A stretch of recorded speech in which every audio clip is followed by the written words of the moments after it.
I want to talk about something today that has become increasingly concerning for the American people across the board, both left, right, independent, whoever it might be. And it's the fact that Donald Trump has essentially made Elon Musk, the richest man in the world, co-president.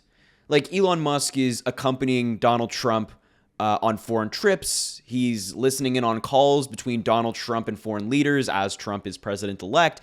He's kind of like inserting himself into federal government processes and acting as if he's part of the federal government, acting as if he's been elected by the American people, but he hasn't. And I have some examples to show you regarding this, especially examples that took place today. On your screen right now is a screenshot from a video of Elon Musk at the reopening of the Notre Dame Cathedral 5 years after the devastating fire that took place at this beautiful church. And this reopening was attended by Donald Trump. It was attended by First Lady Jill Biden as well, along with other members of the Biden family and whatnot. And this was a kind of like an international leader gathering for, allies of France. So why is Elon Musk there? Why is Elon Musk attending the ceremony? Why is he accompanying Donald Trump on this trip? He was in the crowd. He spoke with Donald Trump at this event, and he's there in France with Trump as like a guest of Donald Trump. And it got even worse when I saw this photo, which is a photo of Donald Trump, Elon Musk, and on the right side of your screen, the woman there is Prime Minister Meloni of Italy. And then behind Donald Trump, you can't see his face, but is President Macron of France, who is, of course, in France for the reopening of the cathedral. But again, why is Elon Musk there? This is Donald Trump meeting with foreign leaders, right? Leaders of our allies, France, Italy, right? Countries that we have a lot of coordination with as the United States. They're very close allies with us. So why is Elon Musk part of this conversation? Elon Musk is, as I mentioned at the beginning, the richest man in the world, a private citizen, a billionaire with tremendous influence in the fields that he has inserted himself in. So why is this private businessman, billionaire operating within the United States government? To me, it just screams like broad daylight corruption. Elon Musk bought this power. And here's another photo of them all talking. Elon Musk, part of the conversation. Elon Musk bought power, right? He donated, hundreds of millions of dollars to Donald Trump's campaign, basically ran PACs by himself for Donald Trump's campaign, spread misinformation for Donald Trump's campaign. And now the reward is that not only is Elon Musk going to benefit heavily from the government because Trump is going to give him contracts and make sure that he does just fine, but now Elon Musk is having access to a whole new sphere of influence, which is foreign leaders. Foreign leaders for a private citizen who bought his way into Trump's inner circle, and Trump has no problem with it. Trump is as corrupt as they come. He's not one to shy away from impropriety and whatnot, and acting inappropriately on the world stage. And it's gotten so bad, this kind of like co-president role that Elon Musk has taken on, it's gotten so bad that not only are Trump's former advisors kind of noticing this and speaking out about it, but his current circle is speaking out about it as well. I want to start with a video I saw today of John Bolton, who, as you obviously know, was Trump's former national security advisor when Trump was president the first time.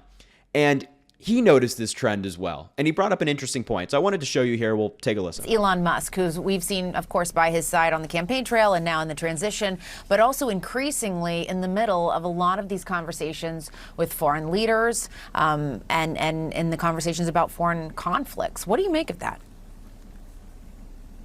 Well, it's almost like Musk has become vice president. I don't know where J.D. Vance is on this trip, but Elon Musk, to this point, remains a private citizen, and he has no governmental authority. He may have extraordinary influence over Donald Trump, but the rubber meets the road at noon on the 20th of January. Musk is going to have to decide which way to jump, and at that point, I think people will have to make a judgment whether there's undue influence or anything else. But right now, look, these people are private citizens. Let's keep that in mind.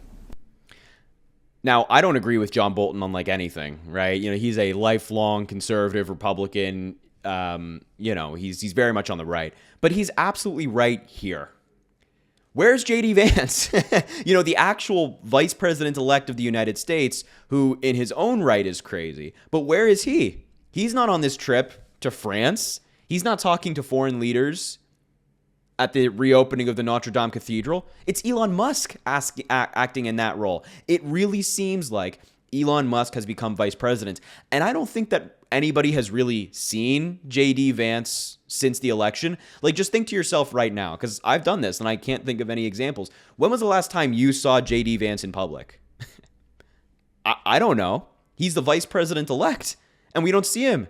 He's not accompanying Donald Trump on trips. He's not being seen with Donald Trump or anything. We don't even see him at Mar-a-Lago, where it feels like every right-wing celebrity shows up these days. He's just nowhere to be found.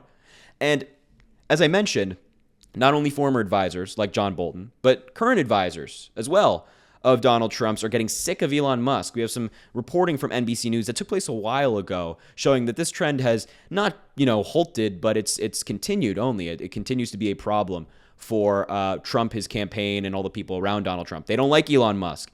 And this article says Elon Musk may already be overstaying his welcome in Donald Trump's orbit, which certainly seems to be the case.